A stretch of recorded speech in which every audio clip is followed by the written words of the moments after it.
So this is it, the Womb Intelligence Workshop, yeah? And that had never happened to me before, so I'm sorry, I'm not sure what happened there. So this is about reclaiming the wisdom of your womb. Um, I like to think I'm good at this part, not with technology. So what I'm understanding is the womb isn't just an organ, it's a portal of wisdom. It holds the memory, the pain, and the power and the wisdom of our ancestral patterns. And the same pattern will keep repeating within the ancestral line, and our bodies will store that. The womb isn't just for reproduction, it remembers. There's a deep intelligence passing through. It's an open space that holds the memory. And they're proving this now with epigenetics in science. And when I get women to tap into their womb intelligence and what's being held, I'm seeing honestly incredible transformation. But I'm going to talk about this as we're going along. Western medicine often just treats the surface symptoms, but true healing starts by listening to what lies underneath. And as I said, I worked as a midwife and in Western medicine for years, and it's always just symptoms. It's all either usually medication or it's about surgery. And so, for instance, that could, if you had polycystic ovaries, endometriosis, it's either laser it out, cut it out, or give you medication. And I saw this for years and I thought there has to be another way. And Western medicine, is such a new medicine. And even to this day, IVF is still less than 50 years old. And don't get me wrong, there's some people that, might need the IVF, as in if they have, completely blocked tubes, or well, there's very few people I think that actually need it. If they've no tubes, blocked tubes, or you know, that's nearly the only way that I see, or if someone's having a donor egg or donor embryo, or if there's something like that. But what I'm seeing is once we get beneath the surface and see where these symptoms are and transform them, I'm seeing on the fertility journey. And there's some women on here, I know I was talking to someone earlier in her 50s and just fibroids, and no matter what the journey is and what age that you are, the body can self-heal.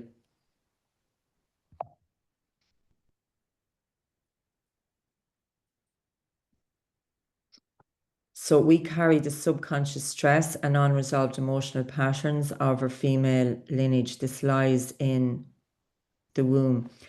So my main work has become the main two blocks I'm seeing for fertility and menopause and nearly every illness is what I call ancestral subconscious stress, what we're carrying down the family line, and if we're blocked in what I call blocked inner truth. I'm coming to really understand we're all here for a reason, to help humanity or the planet in some way. I really understand this to be true. And when we're blocked, the blood is blocked, everything is blocked. They say in Chinese medicine, which some of you would have heard me say, the mind is in the blood and the blood makes the body fluid. So the mind is in the blood and the blood makes the body fluid. And when we're stuck and rigid and caught, the egg, the blood, the egg white, all our body fluids are stuck and rigid and caught. And that reflects with these symptoms. And trauma can be inherited emotionally, energetically, and biologically. What I'm actually seeing is I had a breakthrough with this only a couple of months ago and really understanding this. It's not actually the trauma or the pain that we inherit, but it's the emotional response to the pain. And I'm understanding it's the emotional response to the pain that causes the illness. For instance, you might see the same illnesses. It could be breast cancer, miscarriage, heart attacks, whatever is coming down your family line, the same patterns tend to continue, and people tend to respond in the same way. Or as an example, if there was women in your family didn't have a voice and not being heard, the same patterns can continuing until we become that person that learns to love ourselves and live our truth. And so we're representing, the lineage before us and after us. So I'm really passionate on this to break that pattern, break that cycle. And where I'm gone into is the energy. It's the vibration of what we carry. And later on in this presentation, I'm going to be getting you after the presentation to draw your vibration so that you understand it. So the womb holds an ancestral vibration.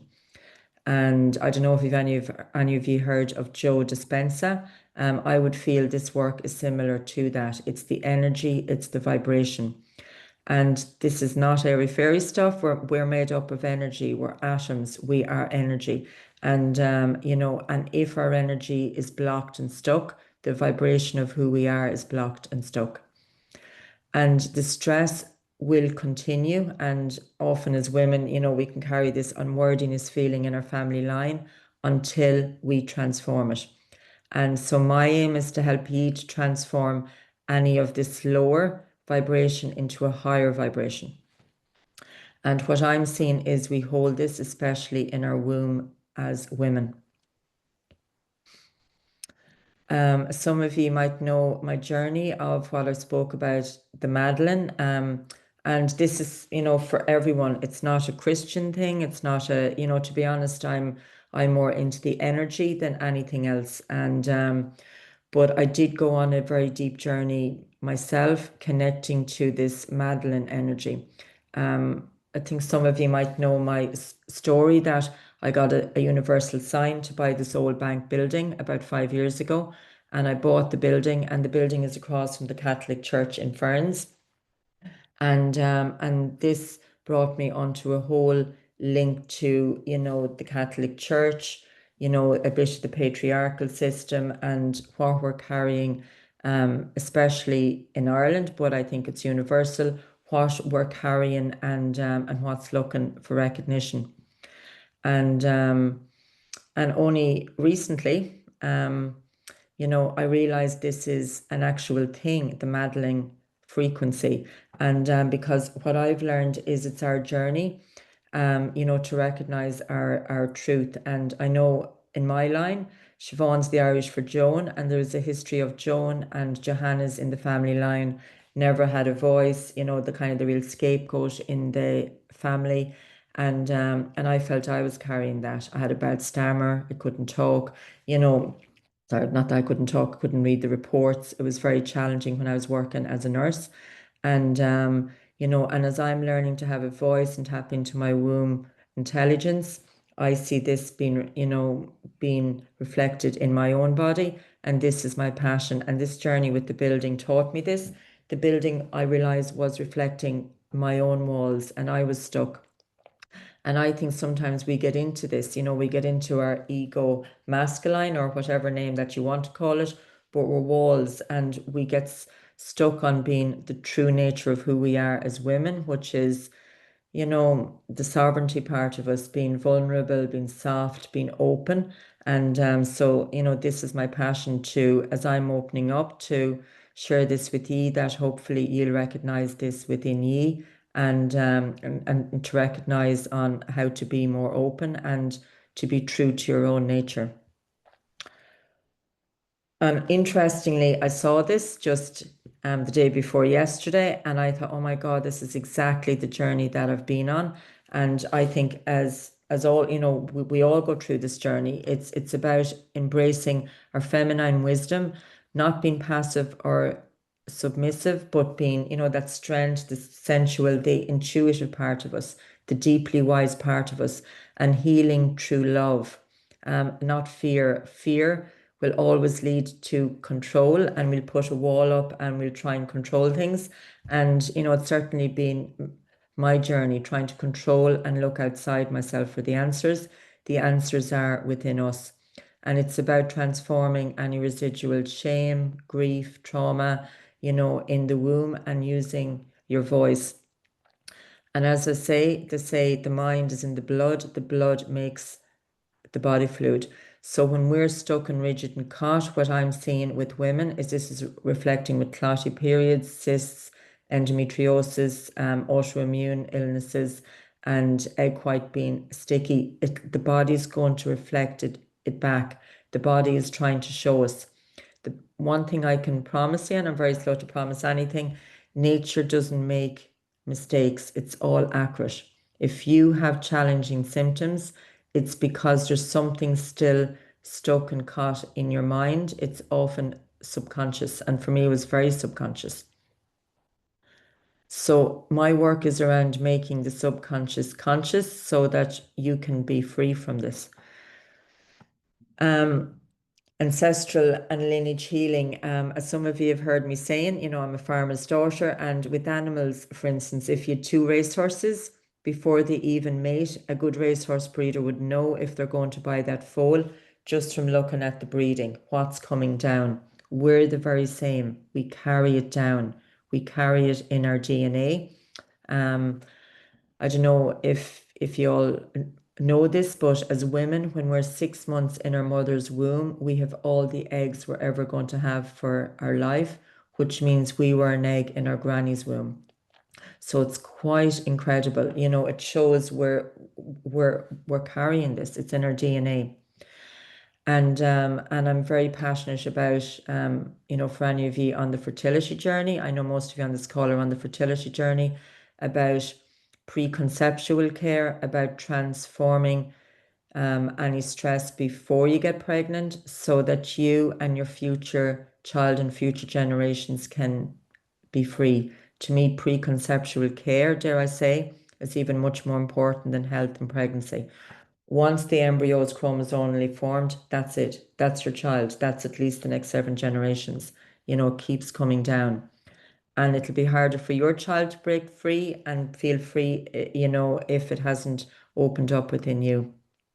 So it's about working down the line to transmute and transform any generational suppression. Some call it witch wounds, the sexual shame, the silence, the self-doubt. And as I say, especially here in Ireland, in Catholic Ireland, we came from ancestors, but I do think this is international of, and I'm not this feminist or anything, but it has to be equal, that us as women recognize the strength of who we truly are. The Madeleine frequencies teaches us to lean into the pain, feel it fully, and then transform that into truth, clarity, and creation. We are nature, we're part of nature, we're here to grow, transform, and create. And if we're not being creative, I'm seeing this being reflected in our eggs not being creative. So as I say, this isn't an anti-masculine thing at all. And it's sacred balance. It's like, as an example, as an example, Mary Magdalene and Jesus, and the Magdalene laundries were named wrongly after Mary Magdalene. Whereas actually my daughter, even going into school today, she's in first year, but my other daughter had learned this too, that the picture of the Last Supper, that they're learning this in school now. Mary Magdalene was the person beside Jesus, but she was painted out to make look like a man. And then all the Magdalene laundries, but and I believe it to be true, she was Jesus's partner, but that was hidden information, and that's a whole other topic of conversation. But that this was all that women were made to maybe feel less than, but it's bringing us that we're equal. So it's encouraging you as women, all of us, to speak our truth, restore your inner authority, and live from soul alignment. So we must move from the patriarchal control to matriarchal power rooted in emotional truth, not fear. These are, when you see sentences like this, I get a deep shiver down my body if I'm doing a consultation with someone, and on the deeper truth. So any of these sentences, I write them all down, and then some of them I bring into these workshops, if that's what you'd call it. So I have a superpower. This is a woman, and she was trying, she'd failed IVFs and felt very suppressed and carried a lot of fear. And when I got her to interview her eggs and her womb, and I said, go deeper, what do you think your womb is telling you? And she said, I have a superpower. And I got a big shiver down my body with that. Your body intelligence has a very powerful nature. It's completely accurate. So how is fertility mirroring the mind and the body? So as I say, the mind is in the blood. So if our thoughts are stuck or stressed, our blood becomes stuck and stressed too. and the body is going to reflect this back to us. So they say in Chinese medicine, our period should start like a river, come into a stream. So often women say, oh, it's my hormones. But they say in Chinese medicine, when we have a totally harmonious life, we don't have a hormonal imbalance. And I 100% understand this to be true. When we're balanced, our body's balanced, our hormones are balanced. The body is only reflecting back the imbalance. So yeah, all these symptoms, the clots, the pain, the endometriosis, the fibroids, poor egg quality, these are not flaws but messengers. One of my lines is your challenge is your gift. When we listen to our body, what I've learned to do is journal every day and to, interview. If something comes up as a symptom in my body, I interview it. And this is what I do now with all of my clients. And I'm blown away by how quick the transformation can happen. Even though it's not about speed, it's about trying to really go deeper to understand what the body is trying to teach us. And in Chinese medicine, the blood builds the body fluid. So if we're stuck in clot, then as an example, the blood is thick and clotty, and the blood is going to make the body fluid. So then the egg white is going to be thick and sticky, blocking fertility.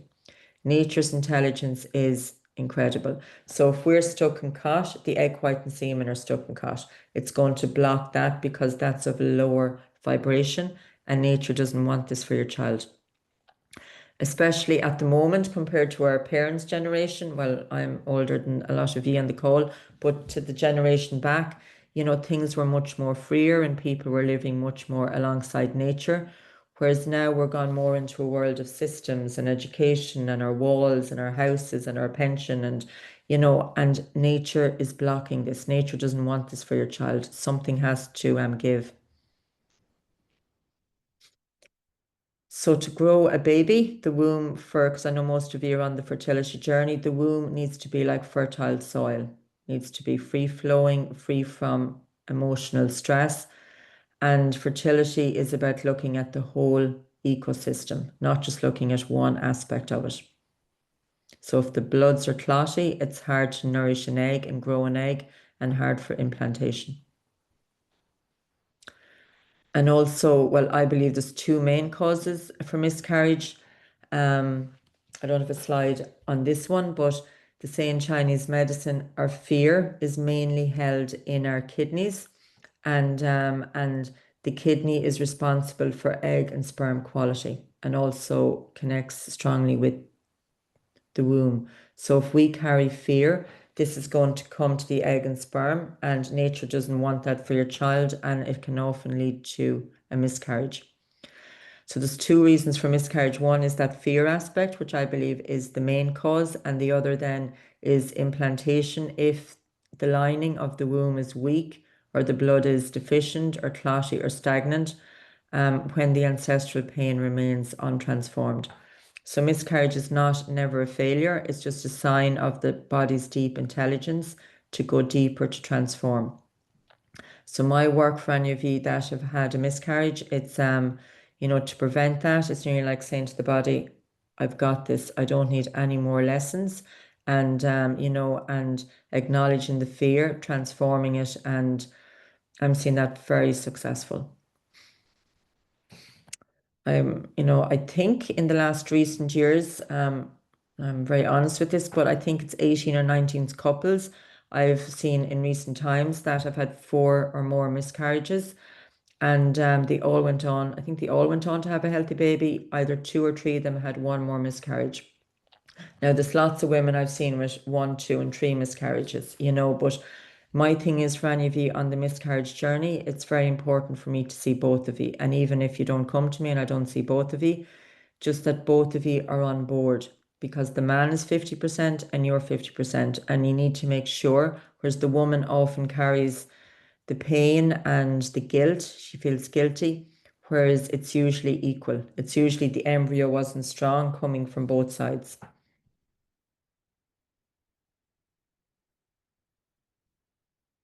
So nature's subconscious doesn't want you to have a baby of a vibration that's not as high as it could be, so it'll be blocked. It's not bad luck, it's not coincidence. The ancestral pain will keep moving from one generation to the next until we transform it.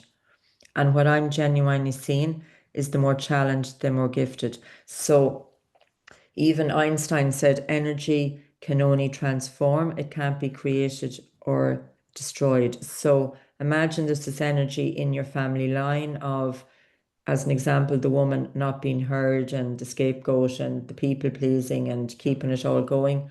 And that energy is going to keep coming on. So imagine that you carry that. So what I'm seeing is the more challenged, the more gifted. So imagine this energy. So imagine taking it on, thinking, okay, I'll carry this. Knowing your life can be a bit tough and knowing the body's going to reflect this back. One of my lines is, even if you want to write this down, this is an important line. I don't have a slide on this one. Life and my body intelligence matches my subconscious stress to show me where I'm stuck and what needs transformation within me. I'm going to say that again. So life and my body intelligence matches my subconscious block or stress to show me where I'm stuck and what needs transformation within me.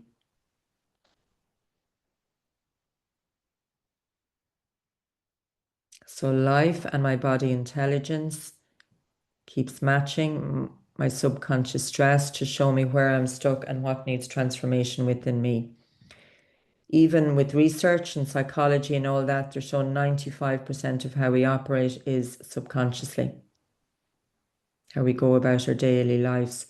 So as an example, if someone was this kind of scapegoat energy, didn't have a voice, they might attract in someone in their family line, their dad, a man, a brother, that might treat them like that. I believe we were born with it. It's ancestral. It's preconceptual.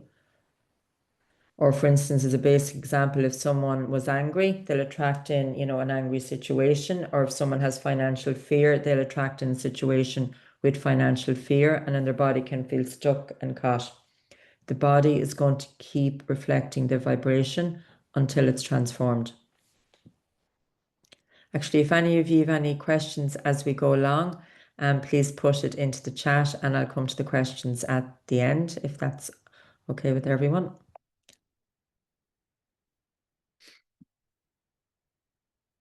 So the path of womb connection, healing and creation. I don't know, this looks a bit grotesque, but I don't know if you've heard of Sheila na gig. It's an ancient guardian of feminine power and carved into stone. Maybe if any of you want to even look this up after this call, to remind us our bodies are sacred, fierce, fertile, and apologetically open. So this is a sign of fertility, and some of you would have heard me saying this before. I don't mean this to sound whatever, but as women, we have a vagina, a vulva. Our energy is to be receiving, to be open to receive. The man has the penis. Nature shows his role is more giving, our role is more receiving. Nature doesn't make mistakes. Whereas sometimes as women, we go more into the male role and we try and control and dominate and try and get everything in order and logic and structure, and we put up a bit of a wall. But our body's going to act up with this because this isn't our nature. So if we're not fully in our nature, our body is going to respond to show us. So it's about embracing, you're not broken, you're powerful beyond belief, but it's about connecting to that true power. It's raw, wise, and open. And one of my lines is, our vulnerability is our connecting point. I'd like to think, for any of my good friends, I've good friends because I'm vulnerable. They would have seen the laughter, but also certainly tears, and to be able to connect, whereas, you know, we can be in this generation of, no, I'm fine, thanks, everything is fine. And, you know, and that we're afraid to show vulnerability. Our vulnerability is our strength. And being able to cry and release emotion is very positive is an understatement. It's actually needed. It's like animals will go into the wild and they'll roar, and you know, we're meant to let this trapped emotion out, and it's about feeling it to heal it. So that's Sheila Nagig, and Leiden, who's coming on to join me at the end of the call. She's inspirational, and Leiden's going to share her own journey at the end. She's very passionate too about womb intelligence and Sheila Nagig. And yeah, so Leiden's going to talk about this also. And actually, even with the building that I bought, I was planning to turn it into a health and wellness centre. And I was planning to put a Sheila Nagig stone carving up on the door, you know, just to remind us of this energy. And this Sheila Nagig, you know, this symbol is often, I was down in the Rock of Cashel last year, and this symbol is in the Rock of Cashel. So it's often in places pre-Christian times of showing, you know, more the nature of our bodies. So it's an ancient symbol that's still in places around Ireland, old places.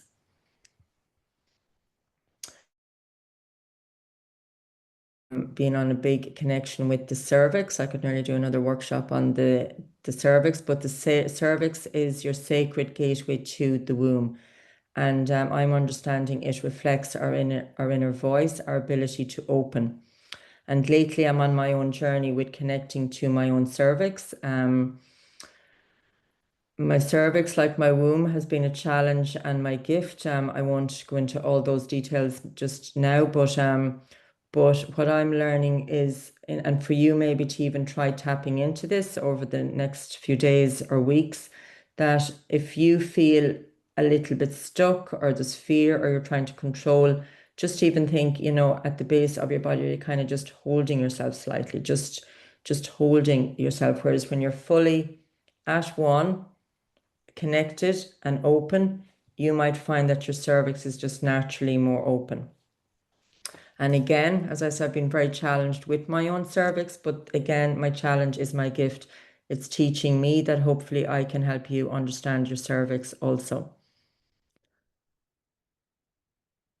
Lately, I'm starting to think, although this is only the last couple of weeks now, so it's kind of new to me, but I'm starting to believe our cervix, you know, the way that you say, follow your heart, follow your gut. I'm starting to think that the cervix is even a deeper connection. Someone shared this Instagram post with me last week, and I was like, wow, she speaks the same language that comes in my writing, that like the cervix is like, well, she worded it as like the cervix is like the voice of God.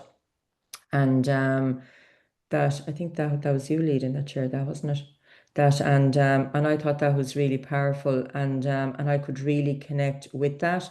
And because I'm realizing when we're, imagine even after this Google, your cervix is just this open round circular space, and when we're soft and open and you know, open to receive, to be vulnerable, no walls, this is like an exact reflection of our cervix. And I think every case that I've seen, you know, with someone with, you know, so-called cervical cancer or cervical problems, it's nearly always this kind of golden child of, I need to do this, I need to do that. And I can see that this vibration is going up, and that will be reflected in your cervix. So and when we connect to our cervix, we're naturally more at one with ourselves. Some cultures will call it your base chakra. And so even try this. This is what I'm doing. Well, I've been doing this a while now, but just naturally connect your womb to your cervix. And I feel when you do that, you'll be more at one than connecting to any other part of your body. So if you're ever sitting in meditation, just to sit, concentrate on your cervix with love, with no judgment on your womb and your cervix, and just see, are you naturally open or are you kind of holding it? Because the cervix will reflect, are we in fear mode, trying to control, or are we in more love, trust, and truth, more in surrender?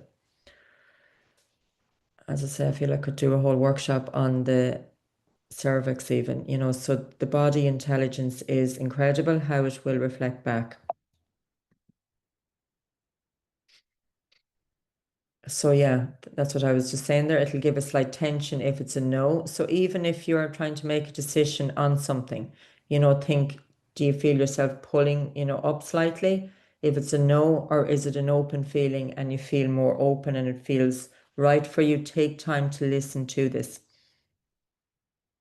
Your head doesn't have the answers, your body has the answers, all parts of your body. So for some people, a no will be just a slight kind of feeling of a slight wall coming up here. For a no, I believe we get loads of signs.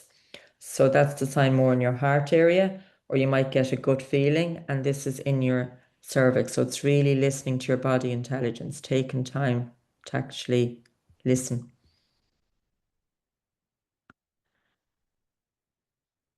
The womb invites us into the dark to find the light. One of my lines is, the more we go into the dark, the brighter the light it has to balance. And when I see someone, when I meet a woman on a call and she's carried so much pain and all these symptoms and endometriosis and her bad fibroids, or I'm like, in my head, as odd as it sounds, I'm like, wow, you are incredible. What's under all this? What's the wisdom under this? And so it's about being brave to transform and go into that dark to get to that light. And this has been my own journey. At one stage, I thought I can't go literally a dot more than I've been. I went right into that dark and very challenging. It honestly felt like the death of the closest person to me every day, and it was very hard. But that was where I learned all this. So I spent 11 years studying Western and Chinese medicine and then learning to sit with my pain, which I'd recommend for all of you, but I can support you to do it in, hopefully you'll understand, an easier way. That sitting and feeling the pain and going into it is where your answers and wisdom comes from. And I've had lots of challenges with my womb, with my cervix, but sitting with that and transforming that has where this wisdom has come from, and linking with that Mary Magdalene type energy. Now, I'm not religious, it's more the energy of that woman not being recognized and what's being carried. So it's not about bypassing the pain. Often if we feel pain, we're like, oh, I'll just ring a friend, or I'll get busy, or I'll wash. Well, for me, it's probably not wash the floor, but it's, getting busy, but it's about feeling it. Literally 10 minutes feeling that pain or journaling into it might get you more than just 3 months meditation every day. It's about sitting with it, feeling it. That's where the light and wisdom is found. The answers are within you. My work is all about supporting you. The answers are within you. I don't have the answer for you. I can support you, but the answer is within you. Now, I feel I'm very confident supporting you, but it's all about empowering you. I think this is very interesting. I don't know if any of you know this. The egg, again, nature is a reflection. The egg is the largest cell in the body. Did you know that? The egg is the largest cell in the body. The sperm, sorry if any men listening to this, but the sperm is the smallest cell in the body. So even a reflection of that, for us, but for me, it's all equal, but certainly embracing you are the egg. You're a macro version of your egg. So it's about feeling strong, still, like the egg is incredible. When you think you have the potential, for any of you on the fertility journey, to create a baby, to create a human being from this egg. It just needs fertilization by the sperm. So it's incredible. And as I say, you were an egg in your granny's womb. So it's all incredible. And it's about tapping into this. And if we don't tap into this, it keeps coming down. There was a woman that I saw recently, and she's in her 70s, and she had cervical cancer and sorry, ovarian cancer. And but she was that golden girl, all busy, nice, and I got her to link in with, she had a hysterectomy and her ovaries removed. But when I got her just to sit with that space where her ovaries and womb were, she had children and all that. And she said, I've never done that. I've never thought about myself as being a woman or the creative part. And I believe that led, the body kept looking for recognition of trying to be recognized as the woman, as the creative being. So I believe the problems will keep coming until they're transformed. And she's an incredible woman, and she really actually got it. And she surprised how she really got it so easily, And but yeah, the body will keep reflecting back. It doesn't just stop with fertility. If someone has fertility challenges that haven't been transformed, they will have a more challenging menopause. Sorry, but that's how it is. And for me now, I'm 54. And when I started to get menopausal symptoms, again, I went deep dived and did a deep transformation, and then the symptoms went. So again, it's just about listening to our body intelligence.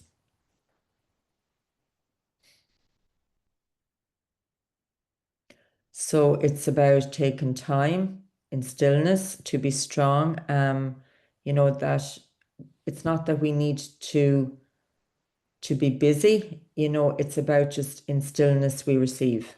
So to be in deep receptive mode, being open. So it's about connecting to the truth of who we are and listening deeply to the womb. This is our return to oneness.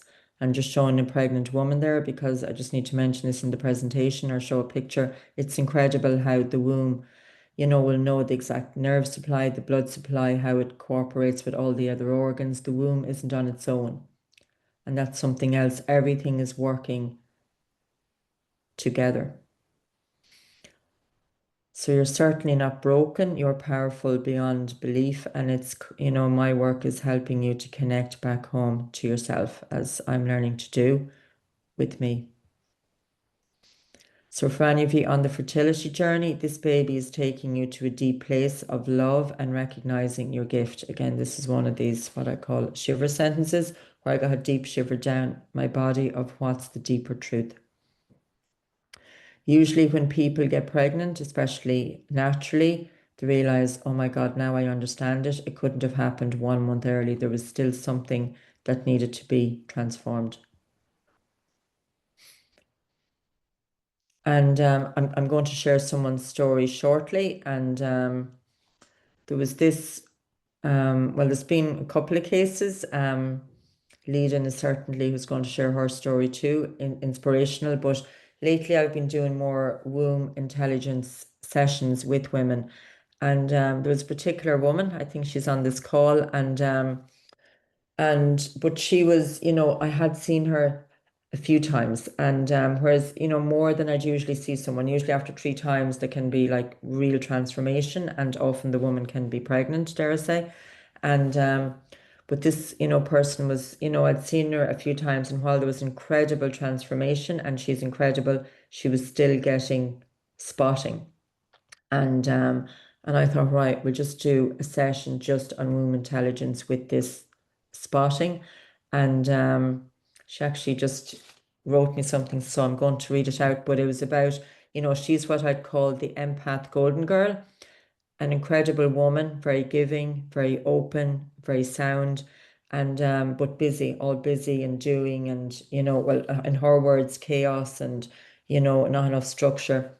And I got her to put this into her womb intelligence, to interview her womb, and and she showed she drew it where the vibration was. I actually have her notes here. And, so it was all things like scatty, chaotic, very up and down, heavy, but also empty, chaos, walls up, flustered. The spotting, when she really interviewed the spotting deeper, it was not letting go, holding things together.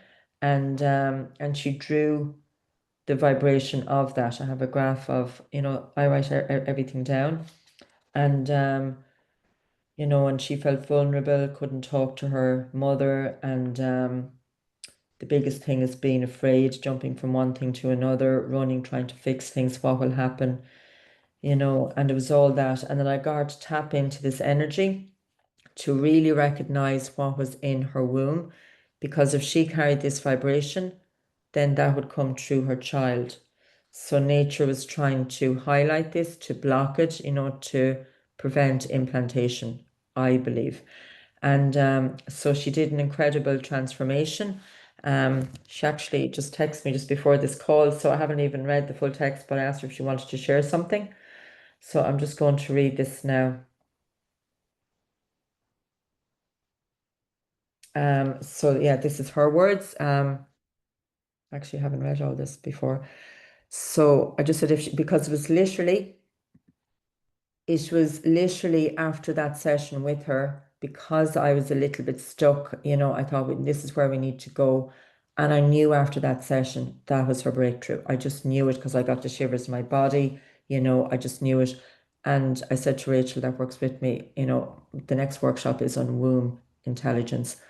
And that woman texted me the day before yesterday, positive pregnancy test. And I knew we had cracked it. Well, not we had cracked it, she had cracked it. I was just the support. But this is what she wrote to share. And this is our second time as patients. I don't call it patients, but yeah, clients of Siobhan's. Both myself and Paddy first attended Siobhan December 19, and after 3 months, we got a positive pregnancy test, and our daughter was born December 20. We returned to Siobhan towards the end of 24 and feel so blessed to be expecting our second baby. I found this journey life-changing, and I honestly haven't read this yet, and I don't use these words lightly. I would consider myself chaotic, fearful, people pleaser, putting myself last and trying to keep everything together. I wanted to control and found it hard to just let go and trust. From the beginning of our sessions, I started to make small changes in my life and started to put myself first. I said no to things my heart didn't want to. I started sea swimming. Being in the water and by the water is what I was drawn to in my heart. So for any of you, it's about following your heart. I started to slow down and truly live in the moment. Siobhan taught me to listen to what I truly wanted. When I saw the biggest shift was after my womb intelligence session with Siobhan. I truly connected with my womb and I took a step back from things, let go of control, and I was ready to receive. That session was so powerful. My energy shifted and my womb filled with bright light and warm energy. Then she also wrote, during the session, I felt a bright light and positive energy flooding in from both sides of my body. I really remember she was like, oh my God, I can just felt all the energy coming in, but she had let go. She was open to receive this. That bright light calmed all the busy energy and created a warm, positive, bright space. And then through her words, I created an individualized meditation. She said, I listen to my personalized meditation at least twice every day. I know Siobhan would often say, in stillness we receive. This was my stillness. I was finally in receiving mode. Sending my love, support, and warm wishes to you all on your journey. Because I said if she wrote something that I'd read it out. Yeah, she's like a really good soul. And but it was about embracing what the womb was carrying. And even though I'd done sessions with her, I knew connecting in the womb. So I'm going to do this with you in a little while, connecting with that energy.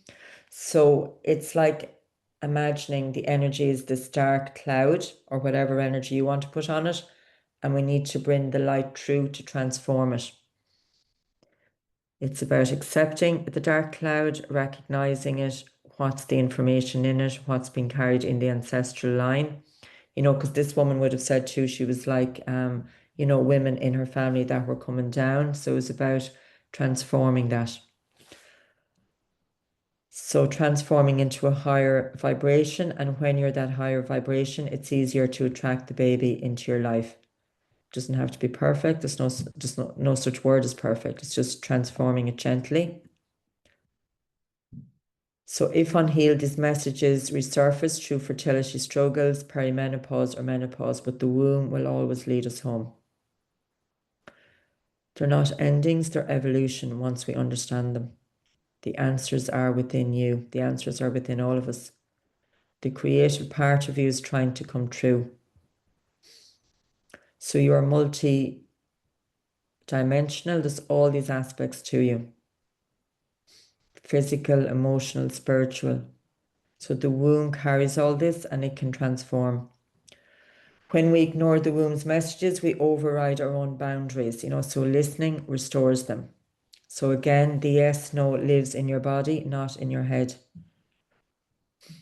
Womb grief is also silence that we carry. And I know this is from our generations past too, in our parents' generations and our grandparents' generations, someone might have lost a child. That child the baby mightn't have even, got the proper burial that it needed, and maybe it was never spoken about. And that grief can be carried down. Or for any of you that have had miscarriages, if it's not felt and transformed, the grief of the miscarriage, I believe, can be held in your womb. So it's about acknowledging it, feeling it. For any of you that have had a miscarriage, I suggest even planting a plant, lighting a candle, something with the intention of freeing that soul or freeing that energy, however you want to describe it, and tell that story, be open. So the unfelt grief keeps the wound closed. It's about feeling it to heal it. And this slide was put, it's like tears are like rain. When they fall, they fertilize the soil. That the crying is healing, releasing that trapped emotion. And sometimes it can be hard to cry. I find it hard to cry myself sometimes. But if you feel like crying, I remember a couple of years ago now, this woman hadn't got a period for 10 months. She'd been on, different medication when she came to me, and she hadn't got a period for 10 months. And she was the principal of a school and very organized and keeping it all together. And I said to her, if something happens, you feel like crying, just cry. And something came in from I think it was the tax office, and she was only something minor, but she felt slightly emotional. And she went with that and she just cried solidly for 2 hours. Said her husband didn't know what was wrong with her because he hardly ever saw her crying. And she said the following morning she got her period. So if we're keeping it all up here, the blood and energy is all up here. Where your thoughts go, your energy goes. If you want to write that sentence as one of my other sentences, where your thoughts go, your energy goes, and where your energy goes, your blood goes. So we need to keep grounded and keep the blood and energy grounded. So where your thoughts go, your energy goes, and where your energy goes, your blood goes.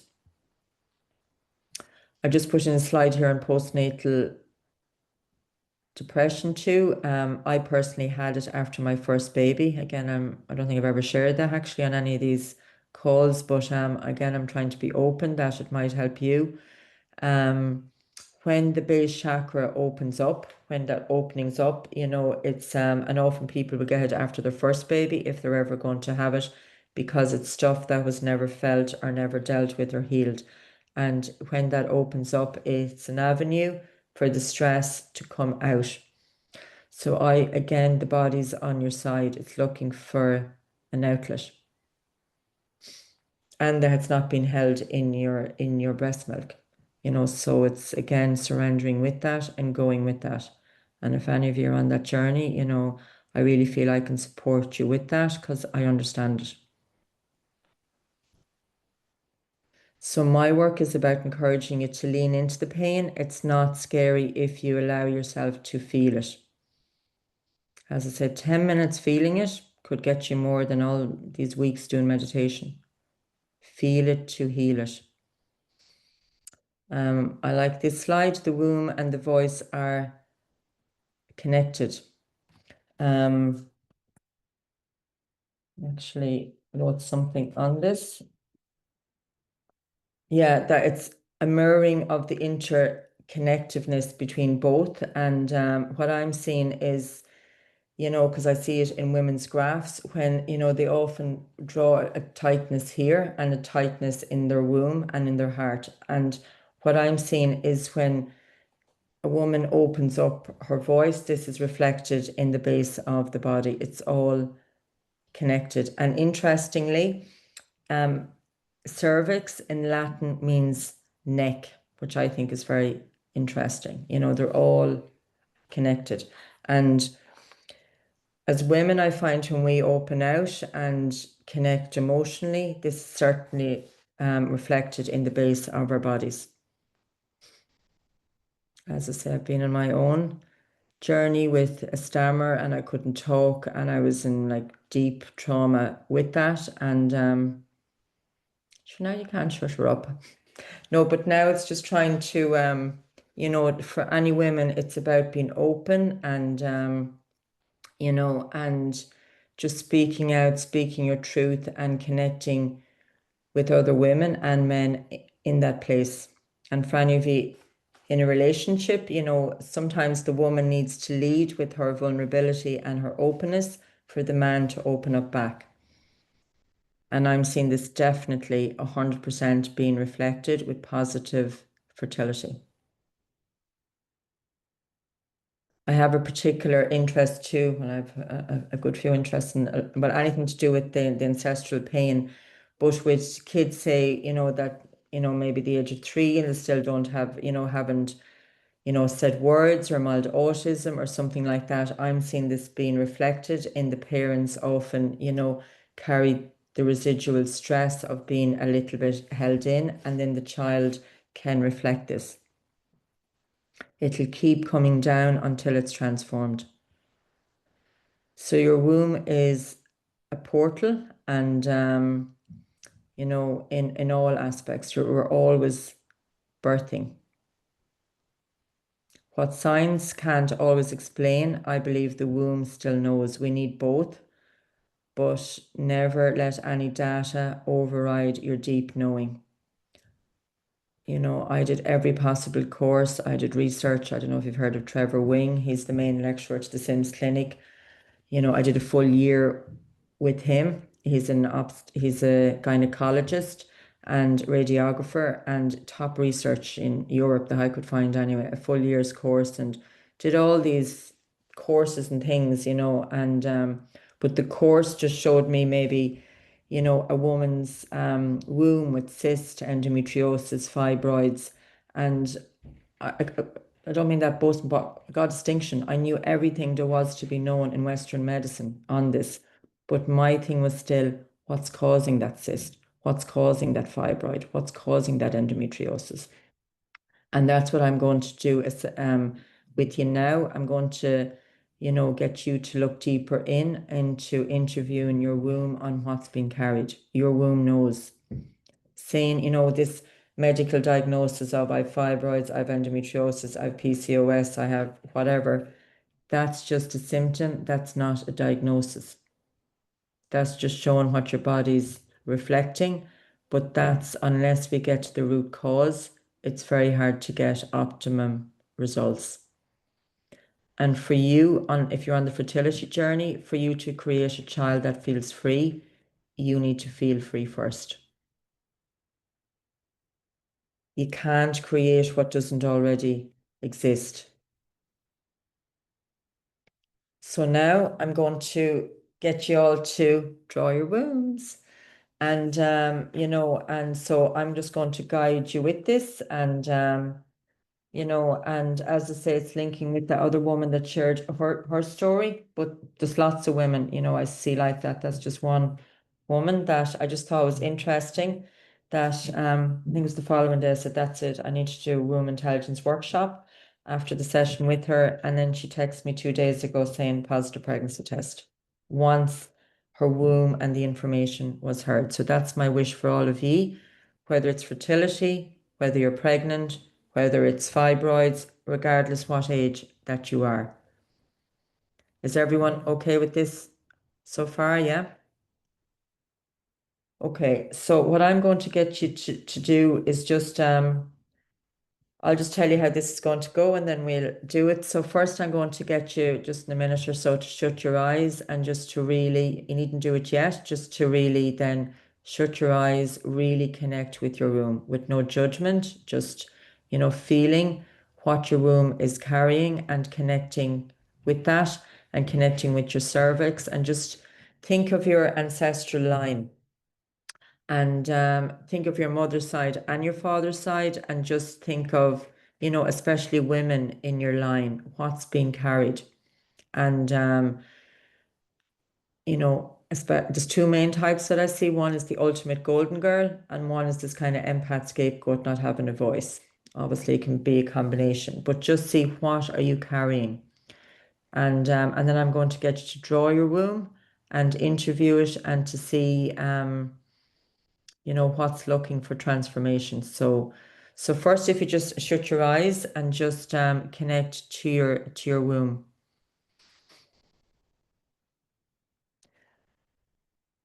And the emotion and the energy. Does it feel any heaviness, dragging, bearing down? Does it feel tight, cold? Is there a heat there? And link in with your ancestors. Welcome your ancestors in on what you're carrying.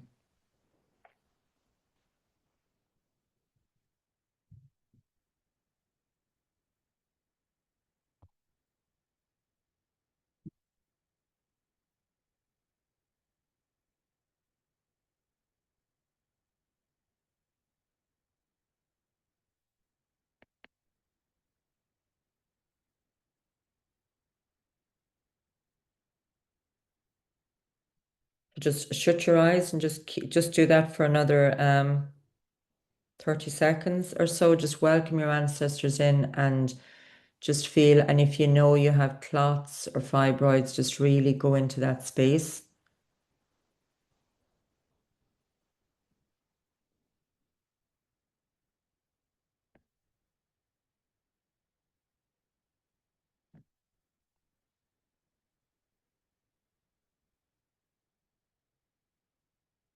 And then in your own time, I'm going to get you to open up your eyes. And I just want you to draw, this is my oneness symbol. I just want you to draw something that looks like this. You can draw it with the hand that you usually write with. And actually, sorry, leave an opening on it. So just draw, something that represents, actually, maybe sorry, because some of you mightn't be used to my whole oneness principle. Just draw your actual womb, whatever makes sense to you. Draw your womb and don't worry about graphics, draw your womb, draw the cervix. If you want to put in your eggs, you're welcome to do that. But it's mainly the womb that we're concentrating on.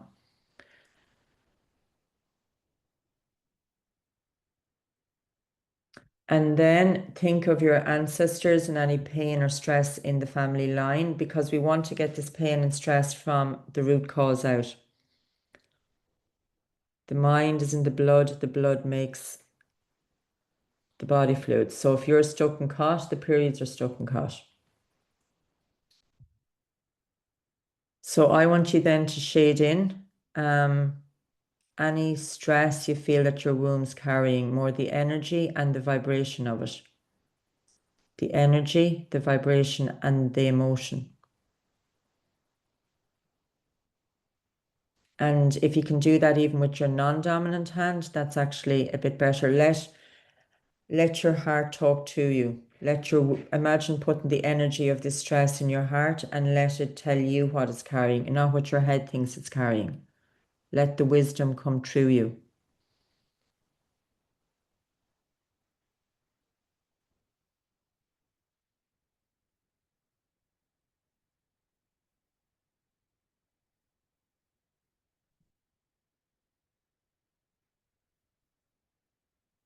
And if you know, for instance, you have fibroids or cysts, put them in and then interview them. What are they carrying? What are they trying to hold in together? The body's on your side. The body's going to try and hold it all in to encapsulate it for you. So what's being held in?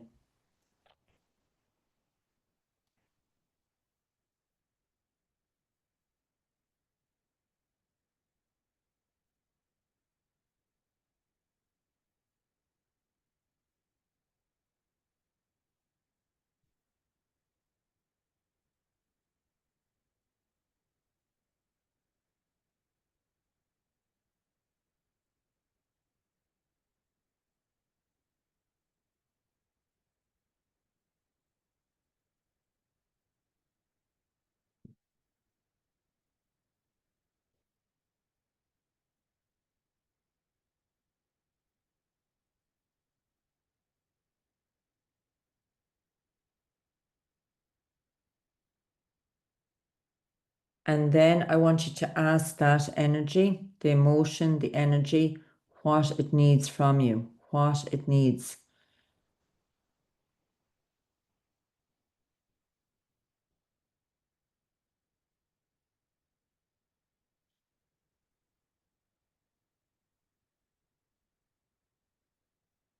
And if you're pregnant, if there's a baby, obviously put the baby in and what the baby needs in the midst of that.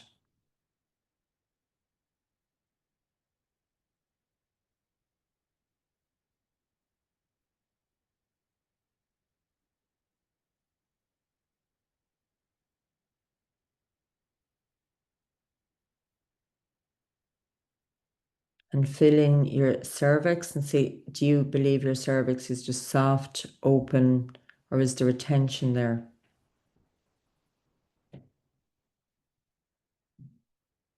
And if so, what does that need? Or is there any slight wall? You'd imagine it's a slight wall around your cervix.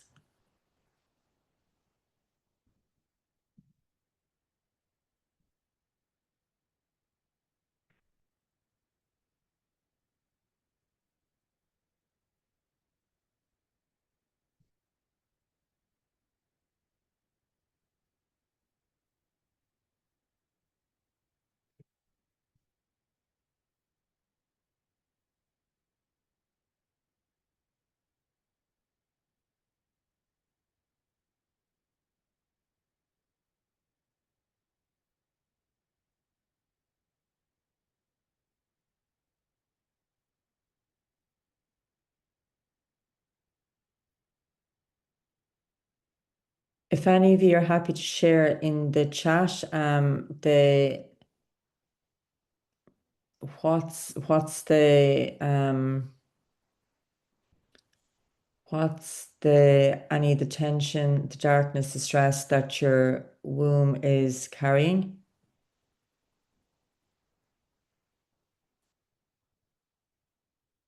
So if you're happy to put that into the chat, that should be good.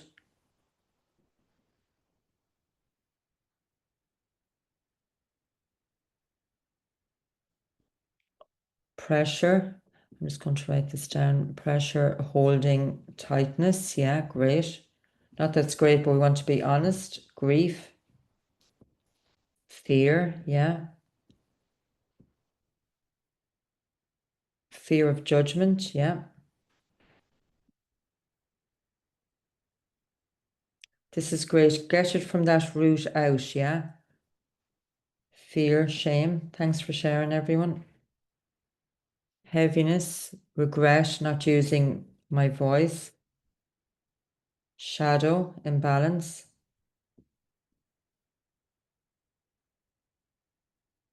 Perfectionism. Tired. No, no closure. Fear, lack of trust. Yeah. Over controlled. Yeah. Suffering, hardship, abuse, sorrow, embarrassment, heartbreak, guilt, shame, loss, grief, overwhelm, holding it all. Rest has been held out, entangled emotions. Yeah. The rest has been held out. Yeah, holding it all. Thanks, Aidan, for sharing. Yeah, overwhelm. And often, and it's been my own journey, my thing was this isolated grief. It's like I'm on my own. No, I can't really talk to anyone about this. Who would get me with this? And this is what I'm really trying to open for all of us, that we all actually carry the same emotions. We all feel different. We all feel maybe a bit victim energy, but it's all similar. It's all your body will reflect this as a symptom. So this is great. We're trying to let it out. And now if you're happy to share, what does your body need to free this up? What do what does the energy and these emotions need?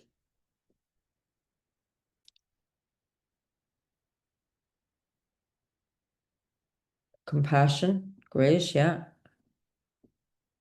Let go, softness, openness, yeah. Slow ease, patience, yeah. Tender care, being creative, new ideas, daily moments of rest, yeah. To become more open, self-love, more joy, yeah. No control, self-acceptance, surrender, forgiveness, great. Love, confidence, yeah. And it's all about self-love first, as hopefully you all know. It's starting with us recognizing that the past doesn't have to be the future. Great, rest and joy, strong boundaries, less caretaking of everyone else's needs before my own, absolutely. Imagine, some of you would have heard me saying this, imagine you have 100 hertz of energy. You need to keep at least 5 hertz of that for this future baby, for you, for your womb. Most women I've seen are going on anything from 130 to 160 hertz. It's all out there. So your body will keep reflecting until you embrace this within you. Gentle sit with myself that I would be a baby to birth myself. Great, yeah. Yeah. It's linking with the baby, the inner child too within us. Um, yeah. Trust in life holding me exactly. It's trusting in life. Great, Ashleen. Thank you. Stillness for my womb needs more energy in. So if you're happy, what I'm going to do is I'm going to create just a short 5-minute meditation. I'm sorry, I'm going longer than I thought. I'm going to create a short 5-minute meditation. I'll just turn this battery on here, and then I'll get Rachel to send the meditation to you, yeah. And so that this is about linking to your womb. But after this session, keep journaling on this, keep going deeper, and on understanding, you can transform this. It's just an emotion that has reflected as a symptom.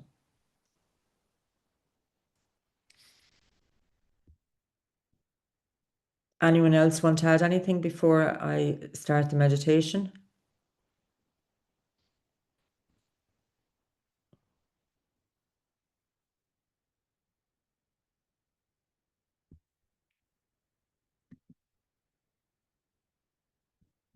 So if you're all happy, just make sure that I think all your audio is off anyway, but I'm going to do a short meditation so that you can help connect to your womb, yeah? So for everyone, if you want to shut your eyes and just believe in yourself, I'm worthy. Yeah, absolutely. Thanks for sharing that. And I'm going to bring as much of your words in as I can. Using my words, this is your words. I've been open to receive. Great.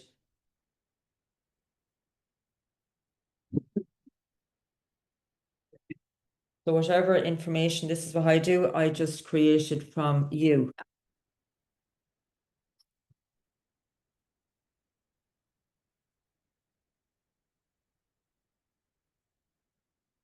Okay. So if you're all happy just to shut your eyes and And I'll create this here now. So switch your eyes, put your hands on your lap, be open in receiving mode, shoulders down. And this is suitable for everyone. Welcome your ancestors in and just feel I'm going to transform this now.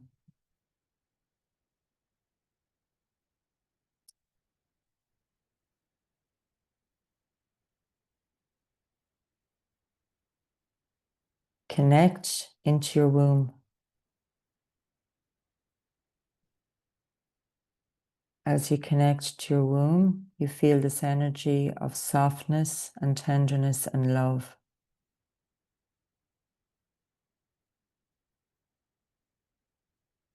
You recognize the wisdom of your womb.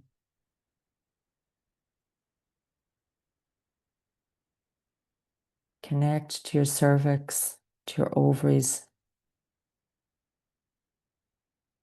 Acknowledge I'm open to receive now. I'm letting go.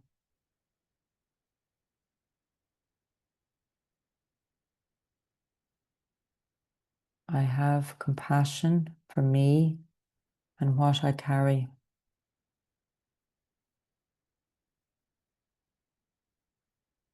Even though I've had challenges, I'm grateful for me, for the embryo I was formed from. I'm grateful for the family line I'm in. I recognize my strength to be able to carry this pain, this energy. I see it with so much compassion and love. And I'm grateful to my womb for reflecting this to me.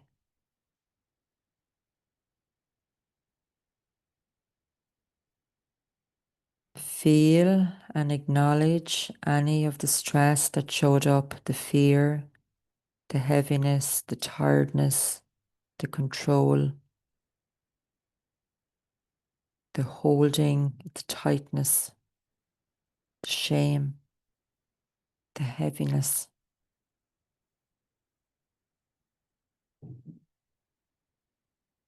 Recognize the energy of it. Recognize all the energy of it. There's no judgment, only love.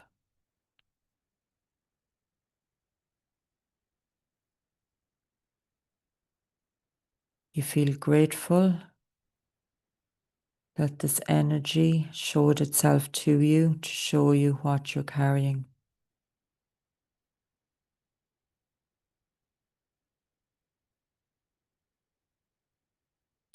Sit with it and feel it.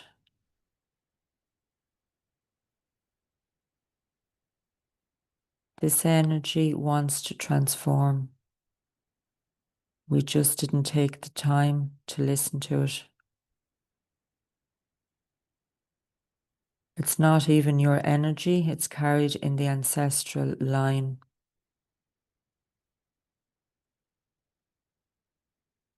Acknowledge I am a warrior woman. I welcome in the ancestral wisdom. I welcome in the Sheila Nagig energy. The feminine empowerment within me.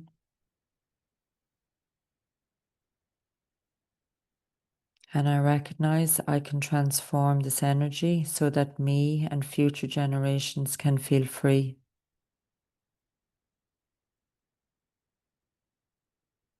Like a light shining through a dark cloud, welcome in this light around any residual darkness that you're carrying.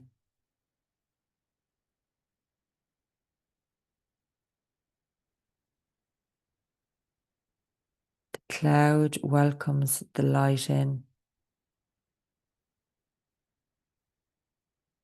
It wants to transform. What you focus on grows. Focus on the light shining through and the cloud getting smaller. It's been recognized. It can now transform with ease.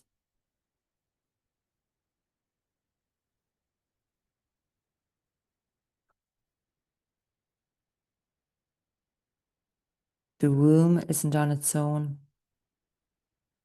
Feel this light radiating throughout your whole body. All the organs connecting, supporting the womb and doing the transformation.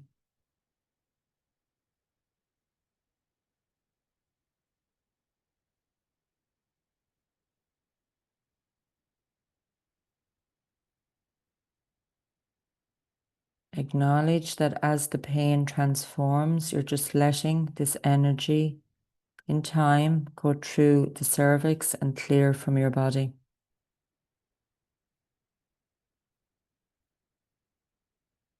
Feel the cervix opening and just the intention of being open to move and clear.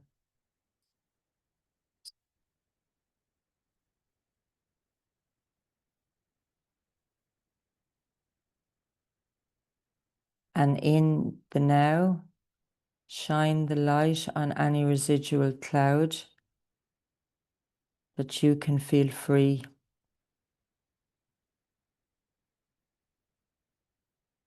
Recognize your womb, the Sheila na gig energy, and feel I'm grateful I'm a woman. I'm creative, I'm powerful. The egg is the biggest cell in the body. I am worthy. I am creative. This is my essence. I recognize the light within me, the love, the joy, the softness, the compassion I have for me.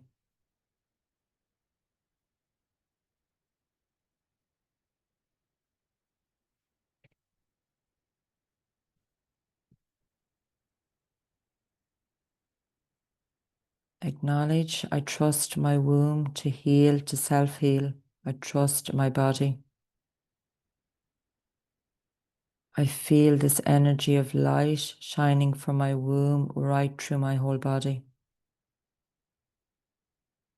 Every cell, every atom. I trust I can self-heal.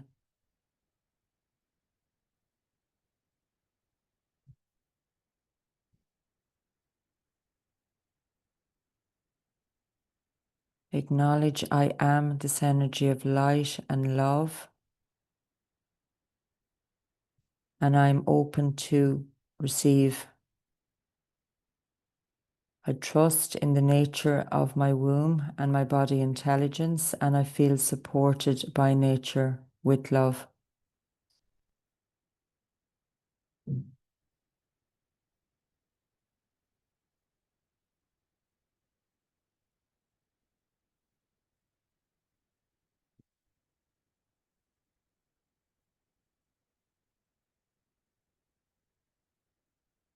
In your own time, you can open up your eyes.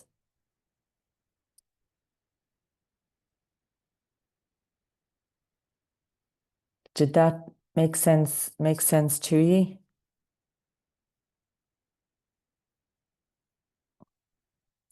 That the stress that you're carrying in your womb, it's just a vibration. It's just an energy. So after doing all this study and work in Western and Chinese medicine, this is where I've ended up. My work is around connecting you back to nature, and nature heals you.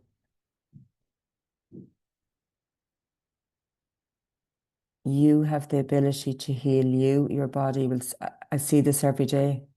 People are self-healing from so-called complicated fertility and health issues. And I don't take the credit, people themselves are doing it. Guys, I'm really sorry we've gone longer than I thought. I'm just going to, does anyone want to make any comment on that, or how did you find that?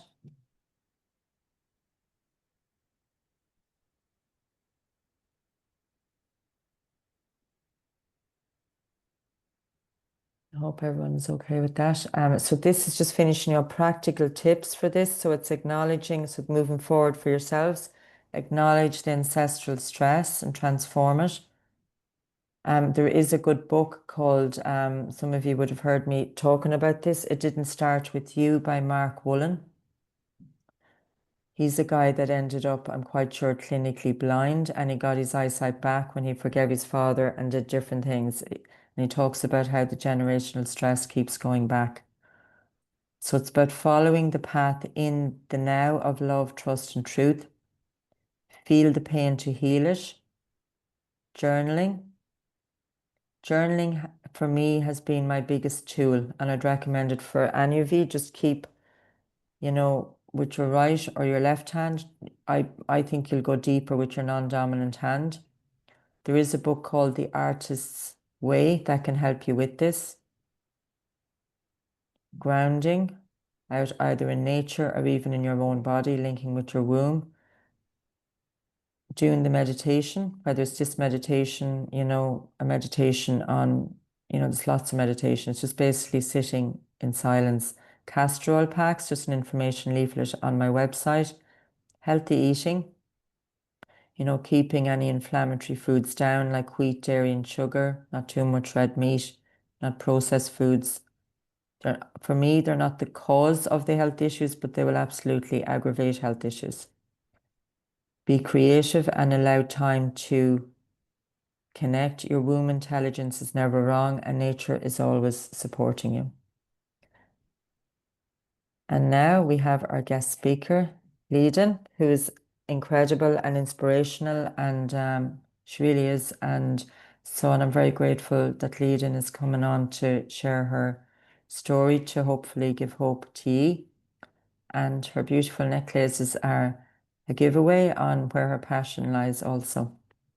And at the end of this, then, if any of you have any questions for me, please feel free to ask. Leiden, I think I have to stop sharing to. That's great, Siobhan. Thank you so much. What a powerful workshop. All right, thank you, Leiden. Hold on. How do I get you to? If you just go down to the end of your screen to sit where it says share, and then if you just go stop sharing. Okay, stop sharing, Huckle. Here we go. Leiden not only is my guest speaker, Leiden is my person now. Well, Leiden and Camille. Thank you, Camille. Stop sharing. Okay, yeah. Thank you, Leiden. Yeah, you're very welcome.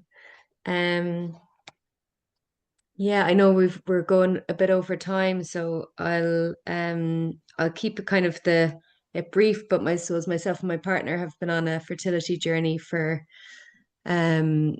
I suppose actively for a few years, but the start of our journey was when we were only together 4 months. We had an unexpected pregnancy.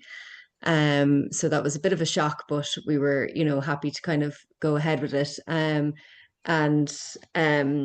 we're adjusting, but I was getting pains on my kind of lower left hand side. And then at about I don't know, like 5.5 weeks, I thought I was having a miscarriage. Now, I didn't go to the doctor because I don't tend to go to the doctor that often, but I still had the pains on my left hand side. And then I went to the doctor about another, I don't know, 5 days later, and it turned out it was an ectopic pregnancy. So I had to have surgery, and they removed my left fallopian tube.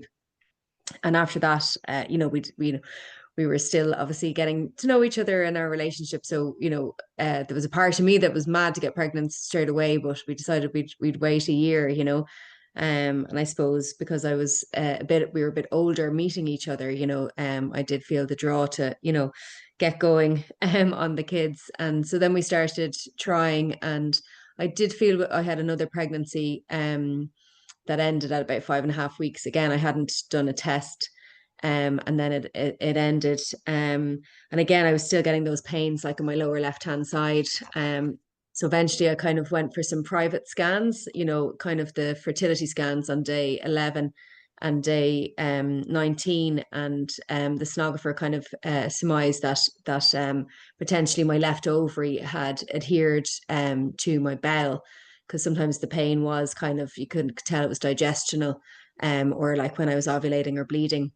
And as I kind of went into this journey of fertility, I kind of started studying fertility, and The more I monitored my cycle, the weirder it went. But I also was wondering, was I perimenopausal, or, was kind of going very heady as I was learning all this stuff and kind of going, do I have PCOS, or do I have this, or do I have that? And again, I run my own business. So I'm like, all the balls in the air. I have to do all these things all the time. Kind of like Siobhan says. And then in November 2023, we had another miscarriage, again early at 5.5 weeks. And again, it didn't feel good from the beginning. I just was kind of like, I just don't think I should feel like this. I had kind of pains and strange sensations.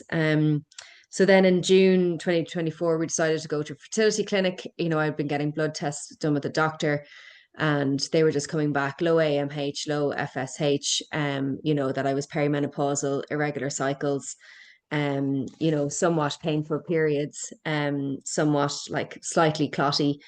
And so, went to the clinic, and they were like, oh, well, with your age, you just have to go for, but they were like, we weren't even sure if we'd recommend you for IVF. You could probably do IUI because your egg count is so low. And with Mihal, he had an infection in one of his testicles. So one of his testicles had shrunk. And he had, all his sperm count was all quite low.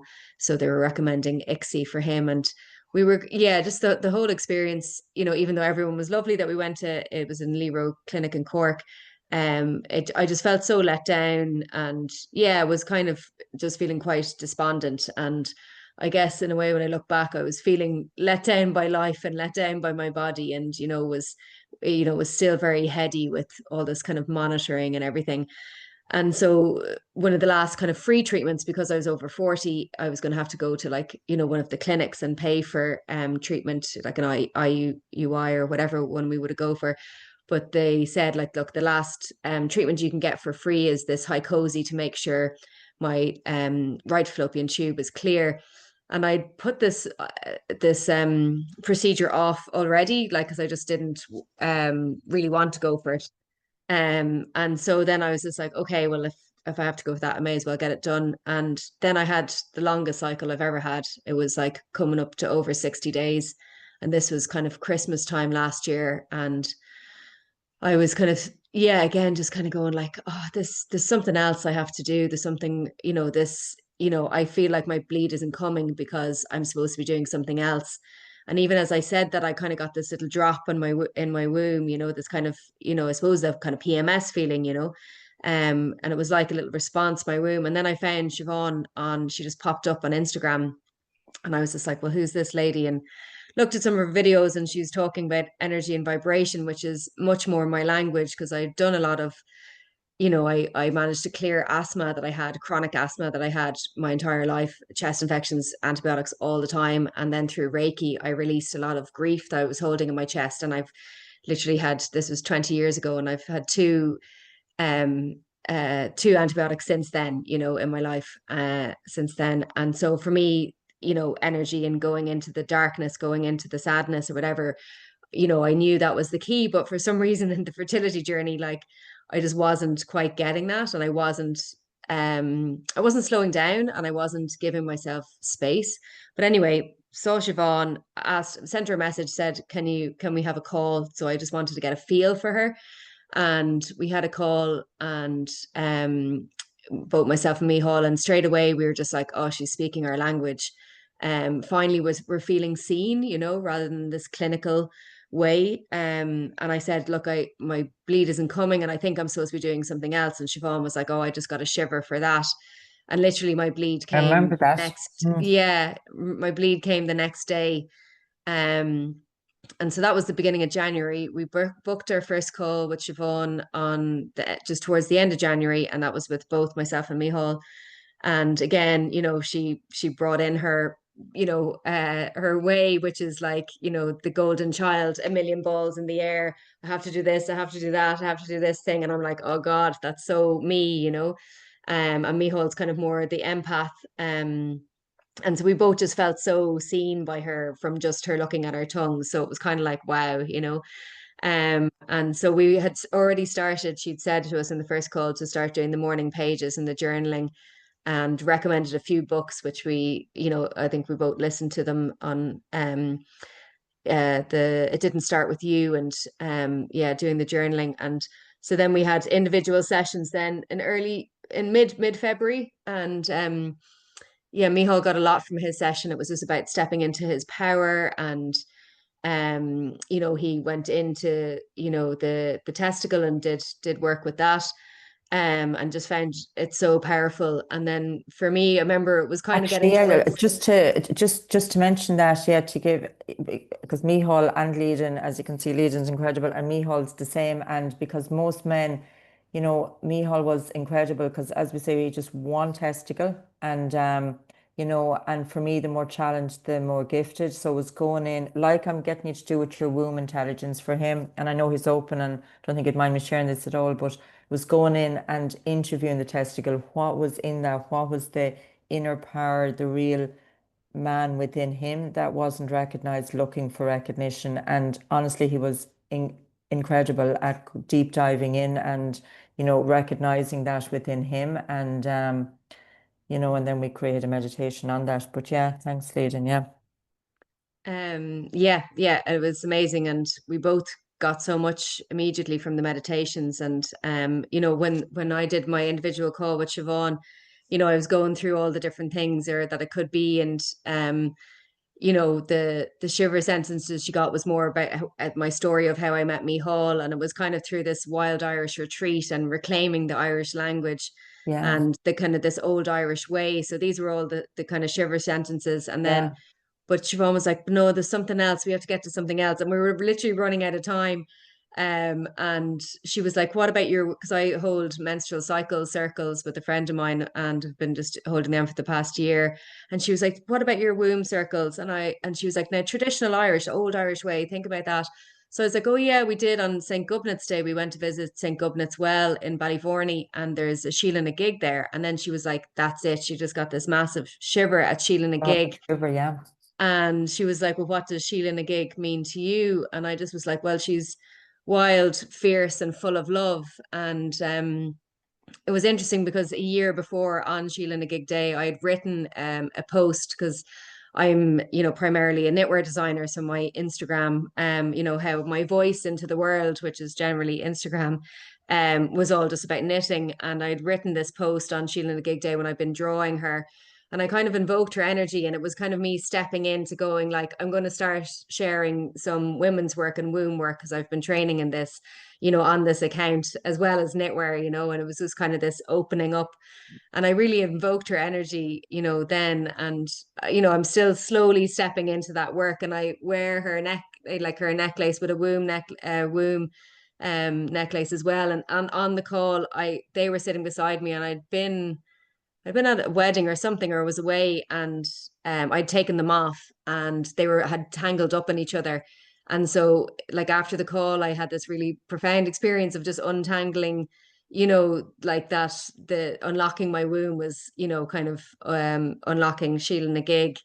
So it's been a really interesting journey for me, like figuring out what does this Sheila na gig energy mean to me, and it was funny then because I was actually holding an event, and it was already in the planning on the weekend before Sheila na gig day, which is the 18th of March, with a bunch of women who were kind of a collective to do women's work.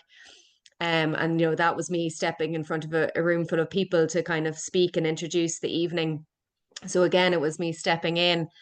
And so yeah, so actually that weekend we conceived,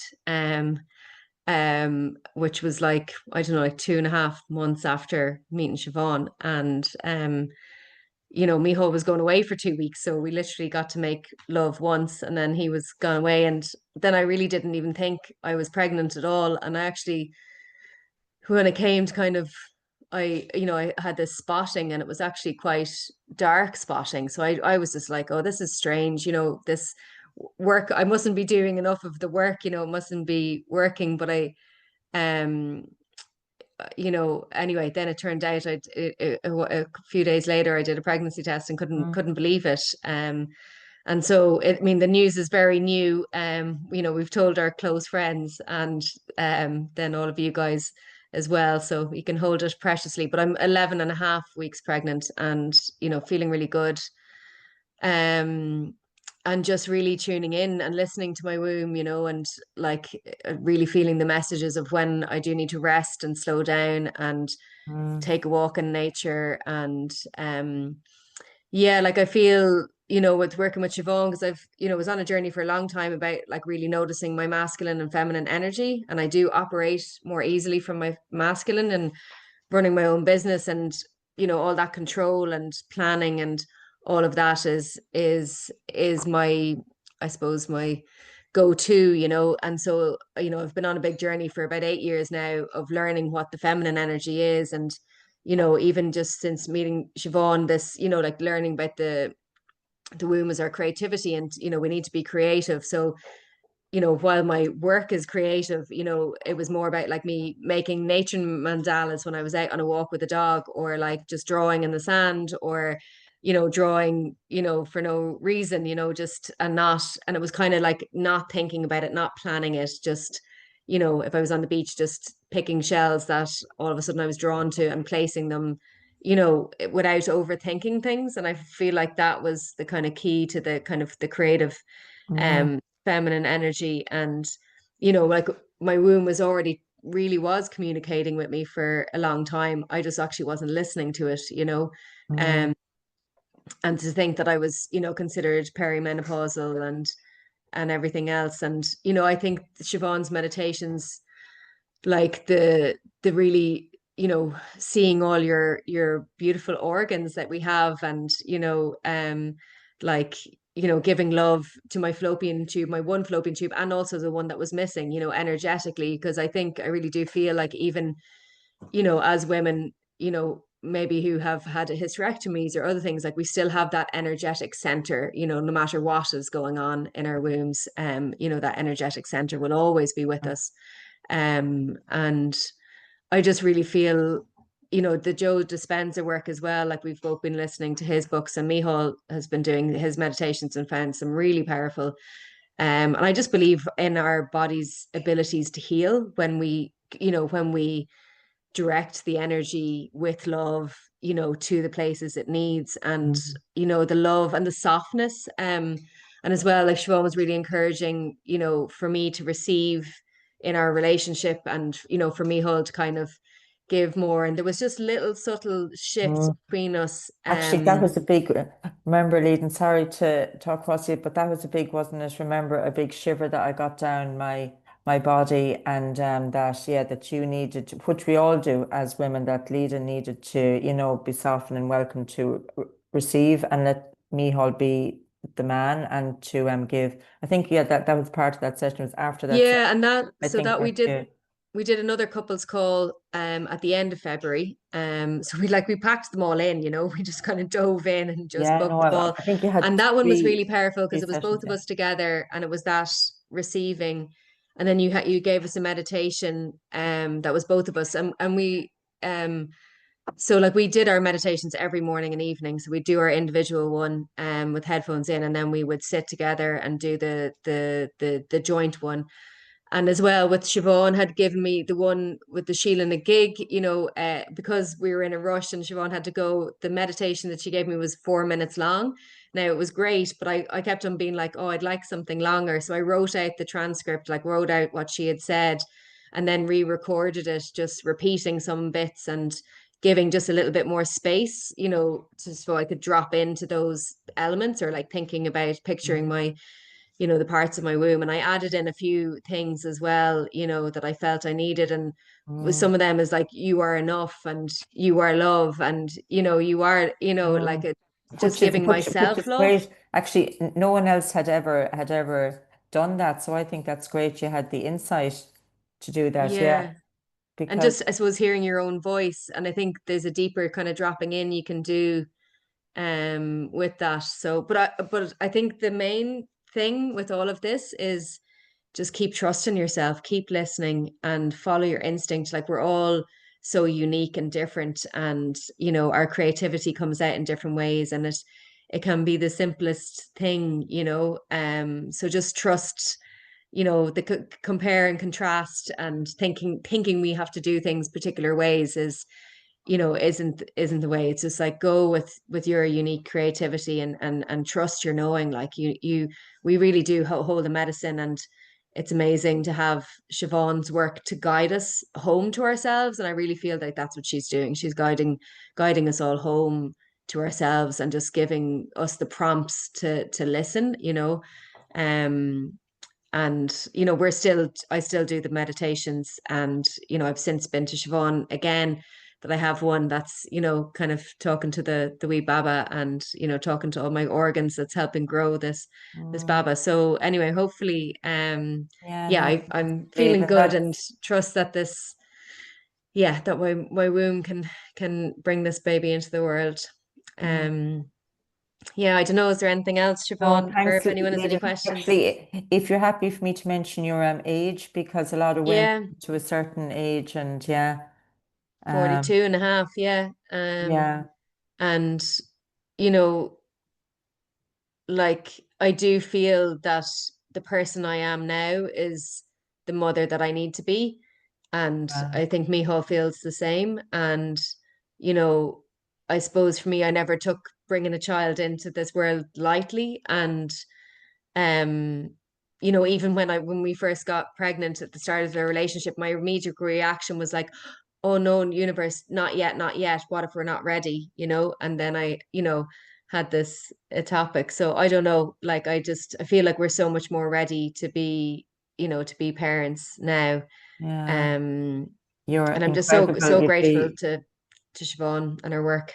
Yeah, you've been incredible parents, and I'm really grateful to you, Leading, just for sharing to give hope, and as you can all see, Leading herself is incredible, that you already have a lot of that wisdom, and we just clicked straight away, and yeah, and then Leading and Mihal booked, I think it was 3 appointments close together, and so as I say, I just met them, I think it was the 29th of January, and then now she's 11 and a half weeks pregnant, which is incredible. And there's just a few comments coming in here, Leading. I'm just going to read them out here to you.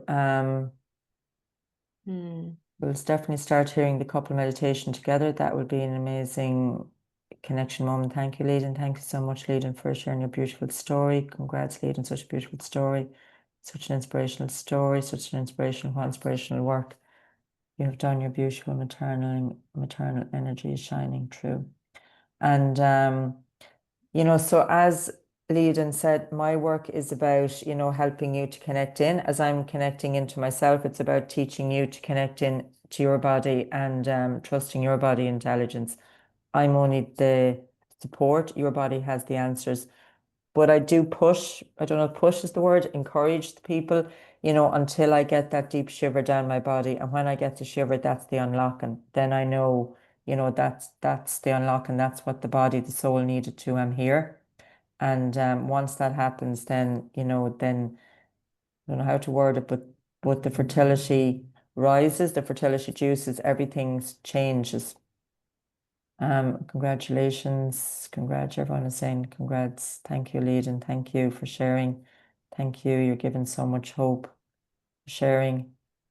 Yeah, thank you, Leadin. You're really inspirational. Also, Leadin holds women's circles in West Cork. And what's the name of the place down in West Cork again? Bali Dahab. Ballydahab. And also Leading, is interested in supporting if any of you are looking for support, or, if you want to come to me, but I'm a bit booked, or I'm saying that Leading herself could be busy, but Leading is interested from her own journey too in offering support. So if any of you would like that, do get in touch. Leading, will I share your phone number or something? Yeah, I can put my email in the chat. Yeah. And so Leading, I feel because the big shiver that I got with Leading on womb intelligence and Sheila and the gig, that Leading herself has a gift with all this. So the email is in the chat if any of you want to connect with Leading, What's your Instagram, Leading? Just at my name, at Leah the Nakin. Yeah. And just as Leading said, if anyone, if everyone doesn't mind, keep it still confidential. You know, Leiden is very brave and inspirational to come on and share her story. But as she says, she's 11 and a half weeks pregnant. So, you know, the news isn't Of out my there. family. So Yeah, so she's just, I'm really grateful. I think we're all really grateful to Leiden just for sharing to give hope. So yeah, thanks, Leiden. Now I'm just conscious of time. Yeah, thank you very much, Leiden. Yeah, inspirational, so thank you. And to Mihal for being open. And I know Mihal doesn't mind you sharing his part of the story. So thanks to Mihal too. As you can see, they'll be great parents. So hopefully all will go very well. Um, so just to finish up, if any of you have any questions for me, please put them into the chat, or you can turn your mics on if you want to ask me, whichever you're more comfortable doing, if anyone wants to ask anything, or you're very welcome to send an email after this, and I will get back to you as soon as I can. Just to let you know, I am unfortunately quite booked up at the moment. That's why I'm planning to do more of these workshops, and I'm taking 10 days off in June. Um, so yeah, so if anyone wants to book an appointment, I think it's booked until the third week in July or something like that. Um, but I'm hoping to run more of these workshops and to connect in. And sorry, I really am sorry that we've gone so much over time. Does the secrecy about going through IVF block fertility? I think the more open we can be generally, but I think you have to trust your own soul, So for me, my advice, if someone asked me that on a call, I would say, okay, shut your eyes, think of the feeling that you have with secrecy on IVF, and then let that talk to you. And I would also probably bring, so I would get you to do that as one step. The answers are within you. So for one person, the secrecy could be, a healthy boundary in their work situation or something, but in another situation, maybe it's too much secrecy and maybe something needs to be unlocked. And I would also say to people, bring the baby energy in and ask the baby what the baby needs to happen to bring into your life. But as a general rule, my thing is trying to be more open with healthy boundaries. Like you're not probably going to share with everyone that you're doing IVF, but maybe if, with close friends or family. Actually, this person just sounded close friends was really supportive, yeah. I'd actually got a shiver with someone a few months ago. I think they were very early pregnancy, maybe about 6 weeks pregnant, and I got a shiver that when they said, oh, maybe I think this baby, like, would be happy with everyone knowing. Now, this woman had, I'm quite sure it was 5 miscarriages, and she was still only 8 weeks pregnant. But I got a shiver this time. It was opening it out, sharing it with the family. And she actually did that. And she's now 30 something weeks pregnant. So for that particular case, it was about opening it out. Um,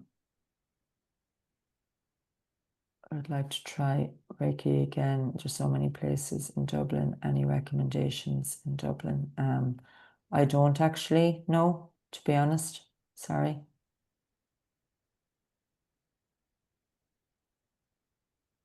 My work is around, and while Reiki, of course, can be helpful, I used to do acupuncture for over 20 years, and then I used to help move people's energy, and it was very busy. I had 2 or 3 rooms going all at the time, and there was a long wait. But then it all came to me at a soul level. You can move your own energy, and it's about tapping in and empowering you. But saying that, sorry, I just don't know anyone. Do you do in-person appointments? Not, I used to do in-person appointments and actually never thought I'd work in this way. As you can see, I'm a bit of a technophobe. But since I started working in this way about 5 years ago, was the start of COVID, that's when I started to get this deep shiver down my body and with the truth and with the block. And when I get that shiver, dare I say, for me, it's like nearly the most important part of that call.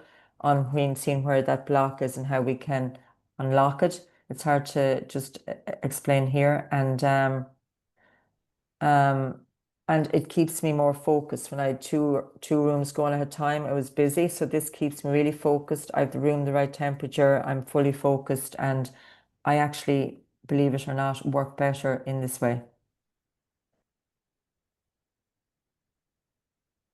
I do believe we can move our own energy. I feel like the meditations are like moving our own energy. We are all more powerful than we realize. Yeah, Leadon, thanks. I believe that too. I went there as well. It was really weird. I don't know. I went to the Melt Bar, but that was in 2004.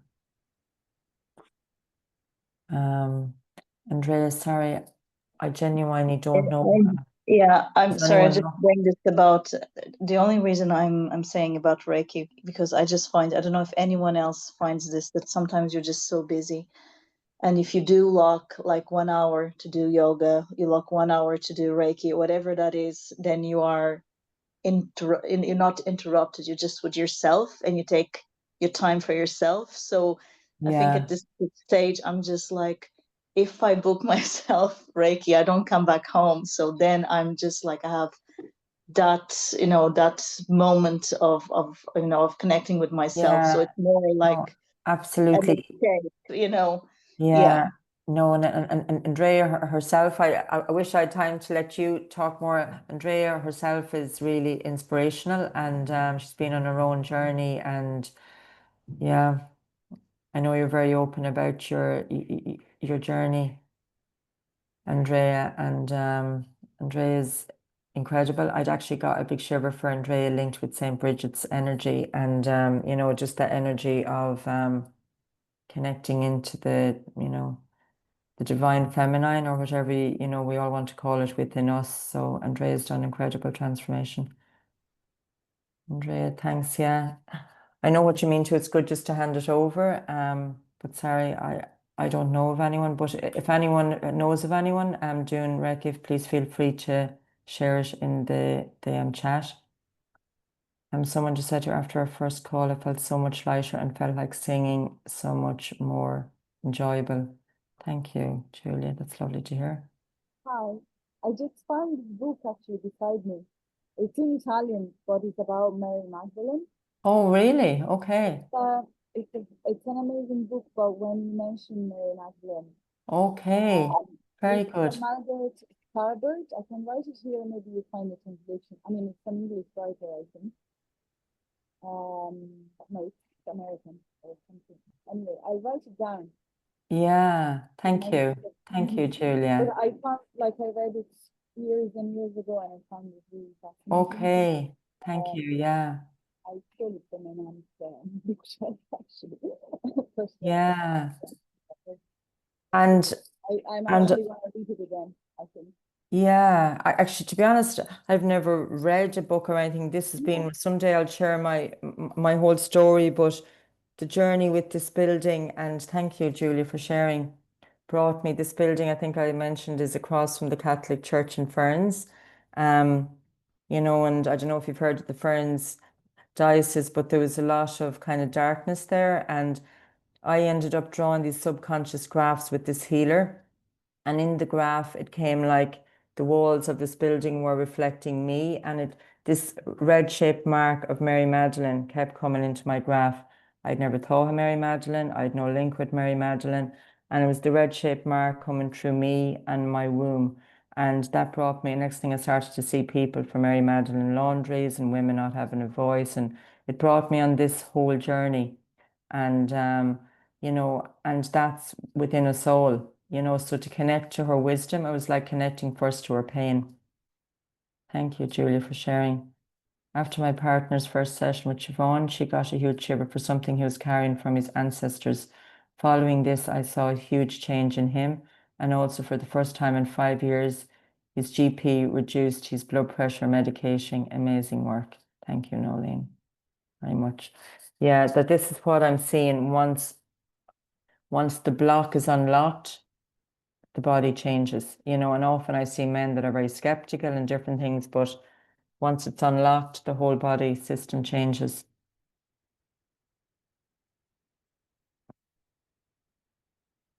Thanks again, Julia, for sharing. What time are we? I'm just conscious of keeping ye. Does anyone else have any other questions that you'd like to ask? I'm okay for another few minutes if anyone wants to ask anything.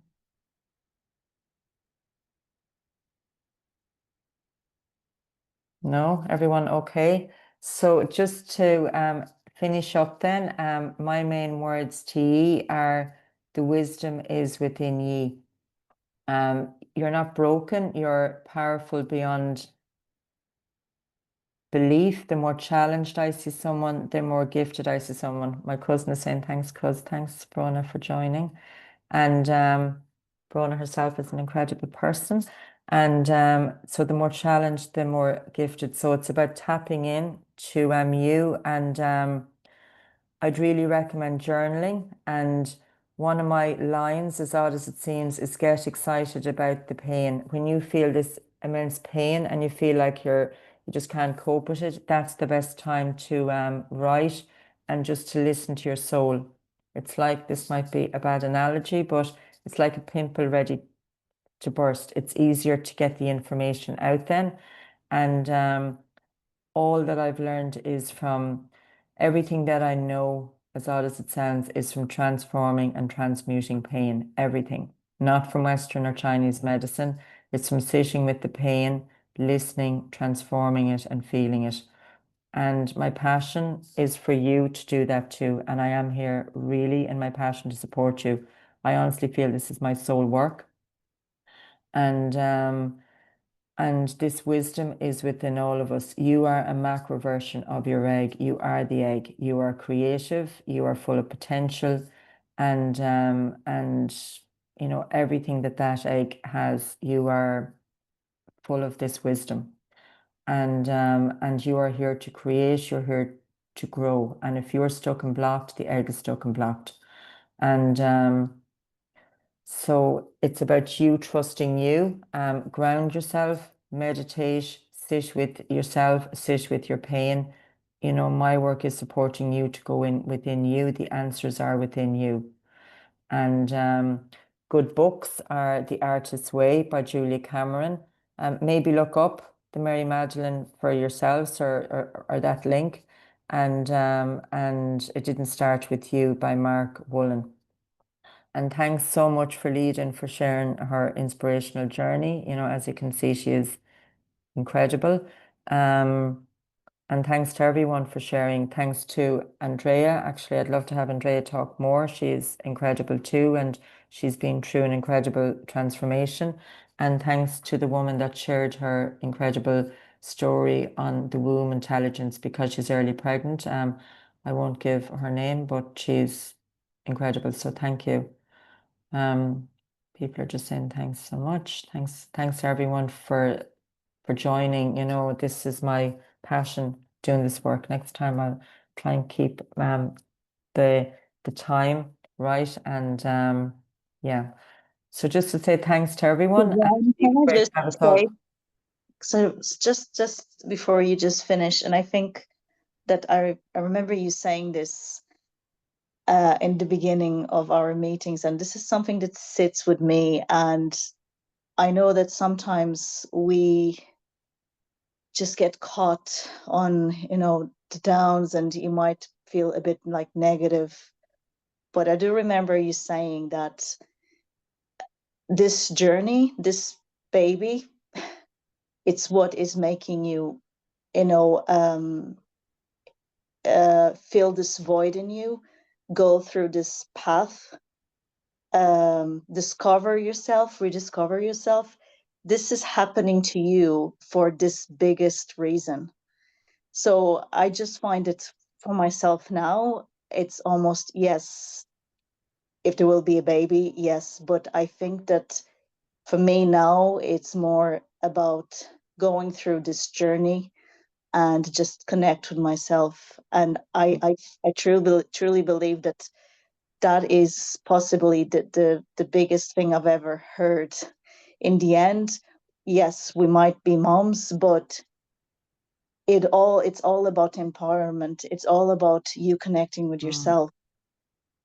I just got Um, a slight shiver with that. It's all about empowerment. It's all about you connecting yeah. with yourself. Absolutely, yeah.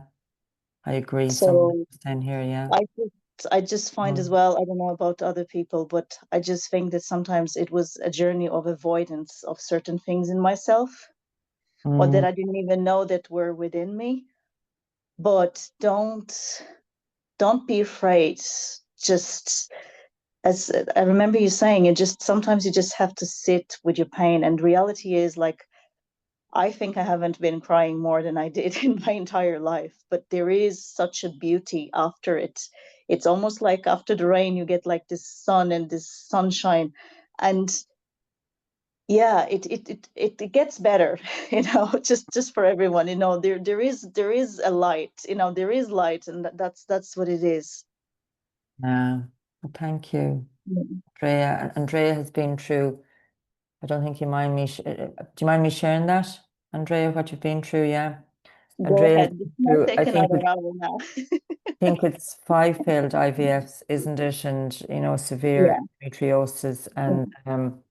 And while Andrea is still on her fertility journey, the periods are bright red now, aren't they? And, when you Yeah. feel less, letting the control go, surrender, Andrea would be in a job of control, organizing management, and it's about really softening into her nature. And the journey is, yeah, for all of us. I looked outside myself for years. The journey is for all of us looking within. That's why I've developed my whole oneness principle. It's about looking within. The answers are within us. But I think if I have to say to anyone that I might have to go again through IVF because of my age, but part of me is actually just like saying, what happens to other people, it will happen to me if I'm in the right path. It's like things will come together. I just have to surrender to what it is.